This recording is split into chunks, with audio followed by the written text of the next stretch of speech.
Through their first 12 games last year, the Arizona Cardinals were sitting not only atop their division, they were sitting atop the conference with a 10-2 record.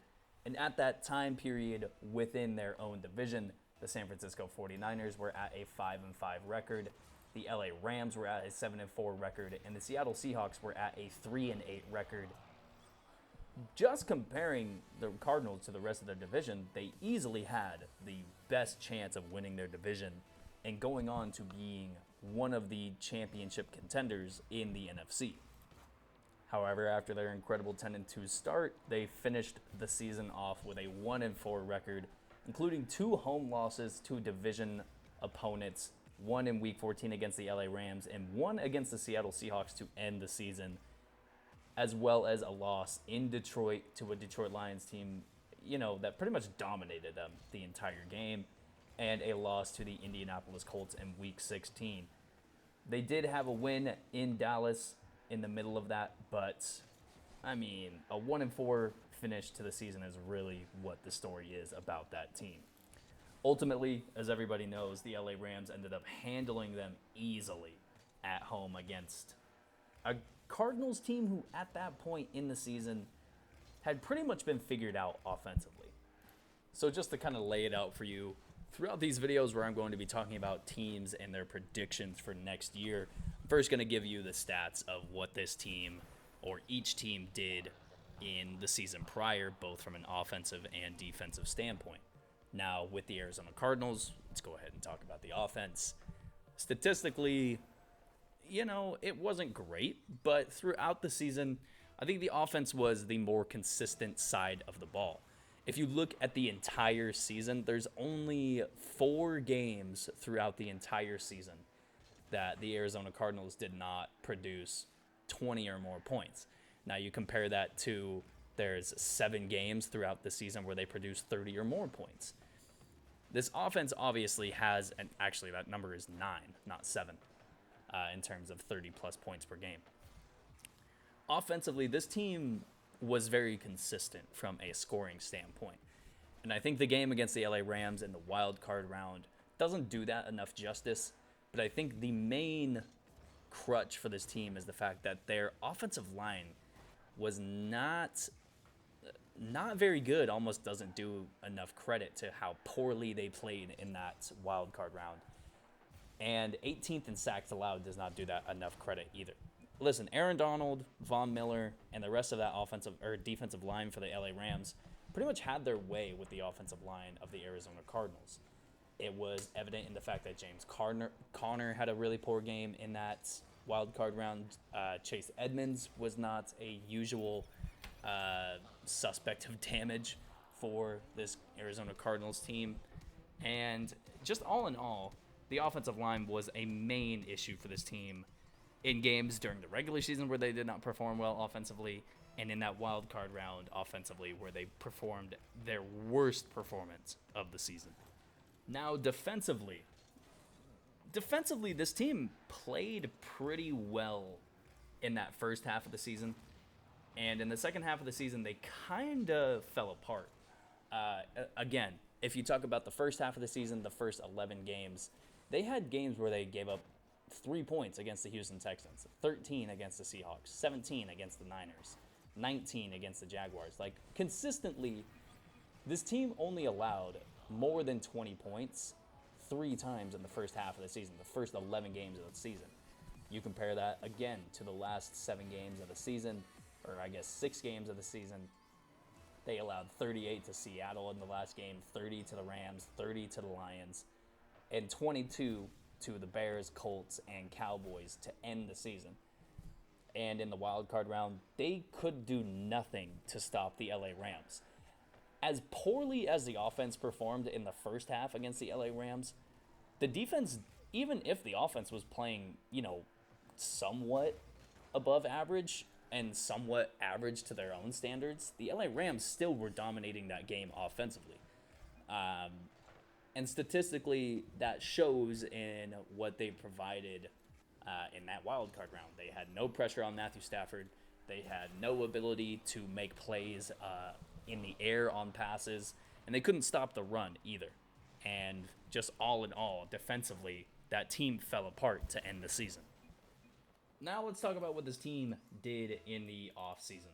In terms of additions, outside of the trade for Marquise Brown, I don't see an addition to this team that really puts them over the hump for what they, lacked last year. I do somewhat like the addition of Will Hernandez at left or right guard. And I think the draft pick of Trey McBride, I don't understand it as much because they already have Zach Ertz, and tight end is a position that Kyler Murray, look, I'm not going to go as far as to say that he can't see over the middle of the field. And, tight end is kind of the position that's over the middle of the field a majority of their routes. But listen, Kyler Murray struggled hard to locate receivers over the middle of the field. And again, I'm not going to say that he can't see over the middle of the field. I just think that in some instances where he needs to, he doesn't. And even if he does see it, I think the offense kind of hinders Kyler Murray in a way to where Cliff Kingsbury is calling plays to, take shots down the field. And they have guys to do it. When DeAndre Hopkins was playing last year, he was making plays down the field. AJ Green, I think a lot of people are going to be surprised that AJ Green had 800 plus yards last year.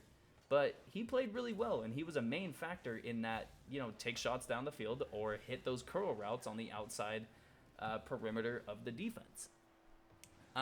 Again, additionally, I guess in terms of additions that this team made, it's not even close to the departures that are for this team. Defensively, especially, you lose Jordan Hicks, you lose Jordan Phillips, you lose Chandler Jones. They added pretty much nobody to take away those departures. Chase Edmonds is also a really big loss for this offense. Christian Kirk, the leading receiver for this team last year, is a huge loss for this offense. Now, they did supplement that departure with a trade for Marquise Brown. And in terms of their retentions, they did a really good job of keeping AJ Green around to hopefully offset the 6-game loss for DeAndre Hopkins because of the PED suspension. But all in all, they did not add as much as they lost, especially on the defensive side of the ball. And I think that's going to be something, especially for a defense that already was kind of falling apart last year. It's going to be hard for them to play really well considering they lost one of the best pass rushers in the NFL. They lost a guy in Jordan Hicks who consistently has been a 100-plus tackle machine over his career. And this defense, up front, it's going to be weak. I think their back end is really well. Byron Murphy is a great corner. Budda Baker has become one of the best safeties in the NFL. I think their back end is what their strength is. But their back end can only be as strong as what their front seven allows them to be. And if their front seven is going to not be able to generate pressure, there's going to be those plays where the quarterback has 2 to 3 plus seconds to be able to analyze the field, see what the corners and safeties are doing, and make a throw based off that, then it's going to be really tough for this defense to be better than what they were last year. So let's get to season predictions, huh? Just looking at what this schedule looks like, I'm going to focus first on the last half of the schedule, last quote-unquote half of the schedule, because it's only 5 games after their bye week. Listen, Cliff Kingsbury already has a tough time in the second half of seasons, but the last half of their season, they're going to be going against Bill Belichick and the Patriots at home on a Monday Night Football game. They're going to go to Denver to play Russell Wilson, a guy who has really had the Cardinals number throughout his career, play Tampa Bay on Sunday Night Football, go to Atlanta, and go to San Francisco. There's a world where they go 0-5 in those games. If they could lose to Detroit last year, they could lose to Atlanta as easily. Pair that with the start of the season that sees them host the Chiefs, they go to Las Vegas, and then they host the Rams. Between those first 3 games and those last 5 games that I mentioned, there's a world where they are 0-8 in those games. There's a really good chance. Now, you mix that with the fact that they're probably going to split between the Rams. They're probably going to split between the Niners. This season gets even worse if they get swept by either or of those teams. And if they lose a game to the Seahawks this year, look, there's a really good chance that this Arizona Cardinals team, mixed with the fact that they did not add as much as they lost in the offseason, and, if this Kyler Murray thing with his development kind of hits a wall like it did last year, and Cliff Kingsbury is looking like the next coach to be fired, I see this team a chance at it. I'm not guaranteeing this. I'm just saying the floor for this team, if everything goes poorly, which, as we know in the NFL with any given team, it can go really, really bad, really, really quick. This team could easily go 5-12 or 6-11 with how tough this schedule is. Now, I think the ceiling for this team is getting back to the same win-loss record that they had last year in 11-6. But I honestly would bet more that they're going to hit that other number that I said at 6-11 than 11-6. The schedule is really tough.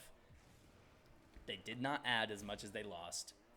And, if the recent history of this team is any indicator, they're heading towards a breakup between Kyler Murray, Cliff Kingsbury, and the front office that is going to be really, really ugly for the end of this Kyler Murray era in Arizona.